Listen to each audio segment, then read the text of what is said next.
Hello अस्सलाम वालेकुम and welcome back to my channel. कैसे हैं आप सब। तो आज के वीडियो में आपको बहुत सारे आइडियाज़ मिलने वाले हैं, बहुत सारी आपके साथ मैं चीज़ों को शेयर करने वाली हूं। तो आज के वीडियो को स्किप बिल्कुल भी ना कीजिएगा, इसको फुल वॉच कीजिएगा और उसके बाद लाइक करने में भी कंजूसी ना कीजिएगा। तो चलिए हम अपना वीडियो स्टार्ट करते हैं। तो मेरे पास ना बहुत सारे ऐसे कमेंट्स आते हैं कि आप अपने घर को कैसे मैनेज करती हैं, आप इतने सारे काम एक साथ कैसे कर लेती हैं जबकि आप वर्किंग भी हैं। तो मेरा जो घर है ना वो एक सिस्टम को फॉलो करता है। हर चीज़ है ना उसकी अपनी जगह होती है और हर काम है ना वो अपने टाइम पे हो जाता है ना, तभी मैं अपने दिन को प्रोडक्टिव बना सकती हूँ और बहुत सारे काम एक साथ कर सकती हूँ। ग्रोसरी करना तो आसान है, लेकिन फिर उसको जब संभाल के रखना होता है ना तो भी उसके लिए टाइम चाहिए होता है। तो जब भी मैं ये रीफ़िल करती हूँ या रीऑर्गेनाइज़ करती हूँ तो साथ साथ साफ़ करके उसके बाद ही चीज़ों को रख देती हूँ। तो इस तरह से पूरा मंथ है ना चीज़ें ऑर्गेनाइज़ रहती हैं, अपनी जगह पे रहती हैं। और कभी कभी ऐसा भी होता है कि आपको टाइम नहीं मिलता है, तो ये सब्ज़ी होती है ना, तो मैं इनके जो पाउचेस होते हैं ना एज़ इट इज़ इनको फ्रिज में रख देती हूँ और उसके बाद मैं इनको संभाल के रख देती हूँ। साथ साथ ये जितने भी क्लीनिंग के आइटम्स वगैरह इनके लिए भी सेपरेट एक ड्रॉर है। ये पूरा वीडियो मैं आपके साथ शेयर कर चुकी हूँ, इसमें ये सारी चीज़ें मैं रख देती हूँ। और यहाँ पर ये पूरी चीज़ें ऑर्गेनाइज होने के बाद कुछ ऐसी चीज़ें होती हैं जिनको वॉश करके भी रखना होता है। जैसे देखें ये फालसे हैं ना, इसको अगर मैं ऐसे ही रख दूँगी ना तो ये ख़राब हो जाते हैं। तो इन सब को जो मुझे ऐसे लगता है ना अभी वॉश करके रखने हैं, इनको बहुत अच्छी तरह से संभालना है। जैसे फ्रोज़न आइटम्स वगैरह होते हैं उनको भी रखना होता है और इनको भी मैंने वॉश करके ड्राई करके फिर रख दिया है।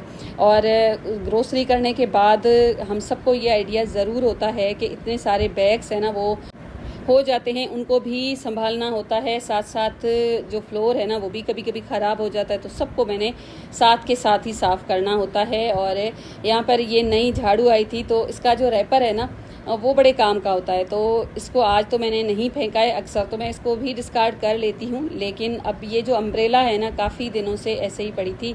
इसके ऊपर का जो कवर था ना वो मेरे ख्याल में गुम हो चुका था, तो अब ना मैंने इसके अंदर इसको रख दिया है, क्योंकि आगे थोड़ा सा ही टाइम होगा उसके बाद ना हमें ये अम्ब्रेला वगैरह ना हर चीज़ चाहिए होती है जैसे ही मानसून स्टार्ट होता है। तो झाड़ू जब नई होती है ना उसमें बहुत सारे छोटे छोटे से फूल होते हैं। ये फूल जो झाड़ू होती है ना इसमें, तो इसको ना ये बड़ा सा जो ब्रश होता है या कपड़े धोने वाला जो ब्रश होता है ना उसके साथ आप जब साफ़ करेंगे ना तो साफ़ हो जाए। वरना अगर हम इसको ऐसे ही झाड़ू लगाना स्टार्ट कर देंगे ना तो उल्टा ये कचरा फैलाएगी और उल्टा हमारा जो घर है ना साफ़ होने की बजाय गंदा हो जाएगा। वैसे इस बार जो करेले मैं लेकर आई थी ना बिल्कुल कच्चे से थे, बहुत ही छोटे छोटे से थे, लेकिन अक्सर ऐसा होता है ना कि बड़े होते हैं उनमें बड़े बड़े सीड्स होते हैं, तो हम ना उनको इस तरह से निकालते हैं। तो आप ना जो स्पून वगैरह है ना उस तरह से निकालेंगे ना तो आपका काम काफ़ी आसान हो जाएगा। वैसे तो ये बिल्कुल छोटी सी टिप है, मेरी बहुत सारी सिस्टर्स इनको फॉलो करती होंगी, लेकिन कभी कभी ना छोटी छोटी जो चीज़ें होती हैं ना वो भी हमसे इग्नोर हो जाती हैं और इस तरह से हमारे जो काम है ना बिल्कुल आसान हो जाते हैं। तो सीड है ना बिल्कुल रहेंगे ही नहीं, और जो बड़े बड़े सीड्स थे ना उनको मैंने निकाला है, और हाफ पार्ट जो करेले का है ना उसके बाद से ही सीड्स स्टार्ट हो रहे थे तो उतने ही मैंने निकाले हैं। पूरा मैंने इसको क्लीन नहीं किया था, कुछ ऐसा बड़े थे जिनको मैंने पूरा ही क्लीन कर लिया था। और वैसे तो मैंने इस तरह से इनको साफ़ करके और उसके बाद मैं इसको कट कर दूँगी नमक वगैरह लगा के, और उसके बाद मैं इसको फ्राई कर दूँगी। और बस करेले है ना बड़े टेस्टी से बनते हैं, और आजकल जितनी गर्मियाँ हैं ना उनमें इनको पकाना तो मुश्किल लगता है, लेकिन खाने में थोड़े से हल्के फुल्के ही लगते हैं। तो साथ साथ ये हरा धनिया वगैरह है ना और पुदीना या तो फिर कोई भी लीफी वेजिटेबल्स है ना उनको मैं अक्सर वॉश करके नहीं रखती हूँ। ऐसे ही हरा धनिया है ना उनको टिश्यू पेपर में रैप करके रख लेती हूँ, लेकिन इस बार आया भी ज़्यादा था और मैंने सोचा इनको वॉश करके और उसके बाद मैं इनको स्टोर करूँगी। आज तो बस वॉश करने का छोटा सा एक आइडिया है आपके साथ मैं शेयर करने वाली हूँ। तो देखें जो कोई भी ग्रीन सब्ज़ी होती है ना जैसे पालक या पुदीना वगैरह उनको आप खुले पानी में वॉश किया करें। इसमें बहुत सारी मिट्टी आती है, हमें अंदाज़ा ही नहीं होता कि इतनी सारी मिट्टी कहाँ होती है। तो देखें हरा धनिया तो मैंने ना कट नहीं किया था, तो मैंने इसको आराम से निकाल दिया है पानी से। वैसे ये पुदीना है ना इसके पत्ते मैंने अलग कर दिए थे, तो एक एक पत्ता है ना हाथों को भी चिपक जाता है। तो ये जो हमारा है ना स्ट्रेनर इसमें अगर आप निकालेंगे ना तो आपका जो है ना पुदीना ज़ाया भी नहीं होगा और ज़रा सा भी एक पत्ता है ना वो भी आपका ज़ाया नहीं होने वाला। तो देखें जब आप इसको वॉश कर लेना आपको अंदाज़ा हो जाएगा, जब पानी है ना नीचे से बिल्कुल क्लीन होगा। अगर यहाँ पर हल्की सी भी मट्टी हुई ना तो यहाँ पर आपको नज़र आ जाएगी, यहाँ पर नहीं है, इट मीन्स कि ये बिल्कुल क्लीन है। अब इन दोनों को मैं ना पंखे पे रख के और अच्छी तरह से पानी है ना उसको ड्राई होने दूंगी। बिल्कुल तो नहीं सुखाना मुझे, बस इतना कि इनमें पानी नहीं होना चाहिए। अब ये जो ग्रीन सब्ज़ी है ना इसको मैं दिखाती हूँ कि इसमें आपको कितनी सारी मिट्टी मिलती है। सेम पालक भी ऐसे ही होता है, उसको जब हम वॉश करते हैं ना तो बहुत सारी मिट्टी होती है। तो इसमें मैंने पानी ऐड कर दिया है। अच्छा खासा पानी ऐड करने के बाद पहला पानी है ना वो मैं आपको दिखाती हूँ, तो आपको अंदाज़ा हो जाएगा कि इसमें कितनी सारी मिट्टी होती है। तो देखें जब मैंने इसको ड्रेन किया ना तो यहाँ पर ये मिट्टी है। तो जब तक आप इसको साफ़ करेंगे ना, लास्ट में पानी बिल्कुल क्लीन हो जाएगा, उतनी देर तक आप इसको साफ़ कीजिएगा। तो इस तरह से ना ये सब्ज़ी है ना बहुत आसानी से वॉश हो जाएगी। अब लास्ट वीडियो में कुछ ऐसे आइडियाज़ थे जो मुझसे रह गए थे क्योंकि वीडियो काफ़ी लंबी हो रही थी। तो उसके लिए आप देखें ये मेरे पास एक कपड़े का पीस है और इसकी जो लेंथ और विड्थ है ना वो मैं आपको स्क्रीन पे दे दूंगी। और ये कॉटन का फैब्रिक है, आप कोई भी फैब्रिक यूज़ कर सकते हैं। और उसके बाद एक मोटा सा एंकर थ्रेड मैंने लिया है और बड़ी सी नीडल में डाल के एक अच्छी खासी नोट लगा के सेंटर से मैं निकाल दूंगी इसको। और यहाँ पर बस इसको निकालना ही होगा। और उसके बाद यहाँ पर फ़िलहाल तो मैं इसको रहने दूंगी, एक टांका लगा दूंगी ताकि ये धागा यहाँ पर मजबूत हो जाए, निकले ना सुई से ना कपड़े से। और उसके बाद मैच कलर करके मैंने एक ले ली है रील और धागा मैं सुई में डाल दूंगी। अब इसको बनाना ना बिल्कुल सिंपल है, आप थोड़ा सा फोकस कीजिएगा वीडियो को। तो सबसे पहले देखें सेंटर से आप एक लगा दीजिए स्टिच और उसके बाद एक कॉर्नर से और इसी का जो अपोजिट कॉर्नर है ना उसके ऊपर आप सिलाई लगा के इस तरह से एक टांका लगा के और सेंटर से इस टांके को पक्का कर लीजिए। सेम प्रोसेस जो रिमेनिंग दो कॉर्नर्स है ना उनके साथ करना है। तो इस तरह से पहले एक कॉर्नर में सुई को निकाल के और उसके बाद दूसरे में निकाल देंगे ना तो यहाँ पर कुछ इस तरह की इसकी शेप आ जाएगी। अब अगेन इसको पक्का कर देना है, एक छोटा सा यहाँ पर आपको एक स्टिच लगा देना है ताकि ये कॉर्नर्स यहाँ पर सेट हो जाए। अब जो दोबारा कॉर्नर्स बने हैं ना उसको भी हम सेम तरीके के साथ ही करेंगे। तो इस तरह से इनको हम सेट करेंगे और खींचेंगे ना तो कुछ इस तरह की शेप हमारे पास आ जाएगी। और दोबारा जो दो कॉर्नर्स हैं ना उनको भी हम इसी तरह से कर देंगे।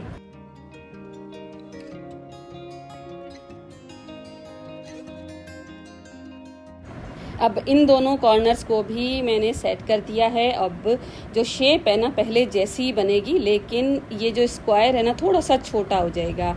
अब इनके जो कॉर्नर्स है ना उनको तो नहीं मिलाना, अब इनकी जो साइड्स है ना उनको मिलाना है।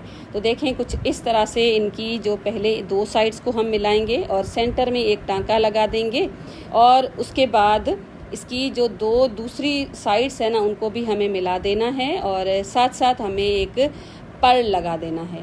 तो यहाँ पर भी मैंने लगा दिया है टांका और यहाँ पर एक पर्ल मैं लगा दूंगी। आप कुछ भी लगा सकते हैं, कोई भी कलर का मोती यूज़ कर सकते हैं, कोई सितार भी यूज़ कर सकते हैं। मैंने यहाँ पर बहुत ही छोटी साइज़ का एक पर्ल यूज़ किया है क्योंकि मैंने अपनी जो शर्ट है ना उसकी बैक पे इसको लगाया था, तो बड़ा मैंने पर्ल यूज़ नहीं किया है।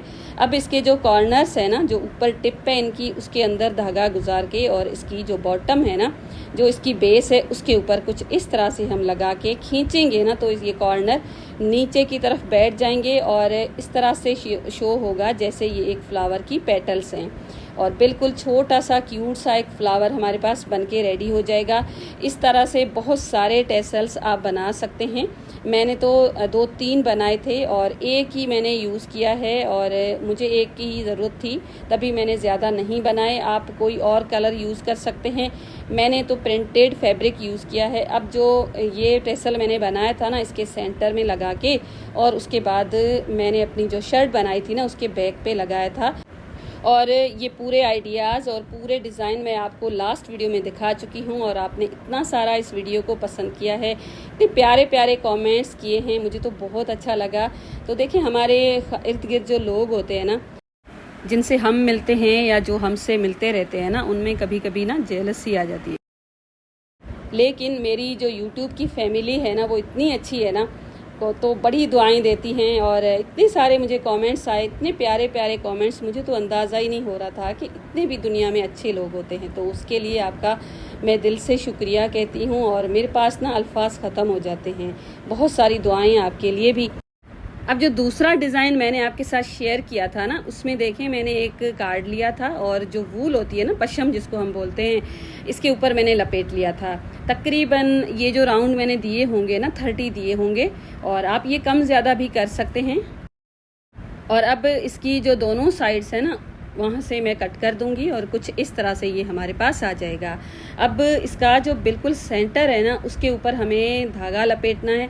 आप कोई भी कलर यूज़ कर सकते हैं। मैंने यहाँ पर जो रील का धागा होता है ना, जिससे हम कपड़े वगैरह स्टिच करते हैं, सिलाई मशीन वाला, वही यूज़ किया है। तो इससे ना ये पक्का हो जाएगा। अगर मैं कोई और थ्रेड यूज़ करती ना तो हो सकता है रेशम वगैरह खुल जाता, तो इससे मैंने ये किया था। और सेंटर में मैं इसको लपेट लूँगी। तकरीबन 2 सेंटीमीटर के जितना जो हिस्सा है ना, इसी धागे के साथ मैंने कर दिया था कवर। तो अब यहाँ पर ये पूरा हो चुका है और उसके बाद ये धागा मैं कट कर दूंगी और उसके बाद इसकी जो साइड्स है ना, उनको मैं बिल्कुल बराबर कर दूंगी। तो इस तरह से ये जो हमारा मेन काम था ना, वो तो हो गया है। मुझे ये बिल्कुल सिंपल सा लग रहा था और मेरा जो नेक लाइन पे डिज़ाइन था ना, उसके अकॉर्डिंग ये अच्छा भी नहीं लग रहा था। आप ना इस तरह से देखें, कोई पर्ल या इस तरह के कोरी शेल्स होते हैं ना, वो रख के आप इसको बना सकते हैं। मैंने तो देखें इस तरह से एक टेसल जिस तरह से मैंने बनाया होता है ना, उसी तरह से कुछ मैंने धागे लिए थे। उनमें कहीं पर भी तो देखें मैंने ये पर्ल को लगाया था, कहीं सितार या कोई भी चीज़ मुझे मिली ना, उसको लगा के और इनको मैंने ट्विस्ट कर लिया था। आपको मैं दिखाती हूँ किस तरह से मैंने इसको बनाया है। और बस इसके सेंटर में मुझे इसको लगाना है। तो तकरीबन 5-6 इंच के जितना ये धागा होगा और इसमें मैंने ये सितार लगाई है और दोनों साइड से देखें इस तरह से ट्विस्ट कर दूंगी और सितार को पकड़ के दोनों सिरे के मिलाऊंगी ना, तो ये धागा एक दूसरे के ऊपर ट्विस्ट हो जाएगा और रोप टाइप हमारे पास कुछ रेडी हो जाएगा। और इस तरह के टेसल्स बड़े अच्छे लगते हैं। मैंने एक और वीडियो आपके साथ शेयर की थी जिसमें मैंने इस तरह के टेसल्स बनाए थे, उसको भी आपने बहुत ज़्यादा पसंद किया था। अब ये सारे मिला के और इसका जो एक सिरा है ना, उसके ऊपर मैंने ये धागा लपेट लिया है ताकि ये यहाँ पर अच्छी तरह से फिक्स हो जाए। और इसका जो सेंटर है ना, उसके ऊपर मैं इसको लगा दूंगी। तो वाइट जो हमारे पास हिस्सा है ना, दोनों साइड से आएगा और सेंटर में एक ब्राउन कलर का थोड़ा सा हिस्सा आ जाएगा। तो इस तरह से ना अच्छे लग रहे थे। तो आप चाहें ना तो इसको बिल्कुल छुपा सकते हैं नीचे की तरफ और ऊपर आप जो हमने डबल साइडेड टेसल बनाया वो लगा लीजिएगा। लेकिन मुझे तो इसी तरह से अच्छा लगा, तो मैंने इस तरह से रेडी किया है। बस मैंने इसको सेंटर में लगाया ना, तो उसके बाद मुझे आइडिया आया कि इसका जो टेसल है ना, उसके पास मुझे कौड़ी शेल्स जो है ना वो लगाने चाहिए। तो मैंने ना इनको भी लगा दिया, एक पर्ल छोटा सा लगा दिया और उसके साथ साथ मेरे पास ये पड़े हुए थे, क्योंकि हम जो कराची में रहते हैं उनके पास इस तरह की चीज़ें मिल जाती हैं। ये मेरे ख्याल मार्केट में भी मिल जाते हैं, नहीं तो हमारे पास इस तरह के ब्रेसलेट्स वगैरह होते हैं ना, उनमें भी ये निकल जाते हैं। तो ये 2 मेरे पास थे, तो यहाँ पर मैंने इनको लगा दिया है और बस ये पूरा हो चुका है रेडी। और इसका जो गला है ना, ये पूरा, इसकी भी वीडियो मैं आपके साथ शेयर कर चुकी हूँ। आप चाहें ना तो इसको देख सकते हैं।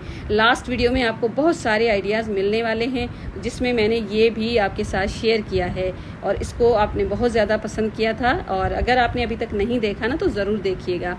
और मेरे पास ये कमेंट आया था कि आप ही जो आपने हार्ट शेप एक बैक पे डिज़ाइन बनाया है ना, उसको आपने किस तरह से कट किया, तो आपके साथ मैं शेयर करती हूँ। तो ये तो मैंने लिया है एक पेपर, और आपका जितना भी नेक है ना, बैक पे जितना भी आप रखते हैं उससे थोड़ा सा कम कर लीजिएगा, कुछ पॉइंट्स ही।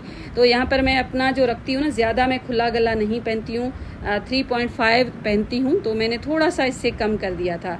तो यहाँ पर मैंने निशान लगा दिया है और कुछ इस तरह से मेरी ये गला है ना वो बनता है। और इसका जो डीप बनेगा ना, वो भी मैंने 3 इंचेस के जितना ही रखा है, ज़्यादा मैंने नहीं रखा है।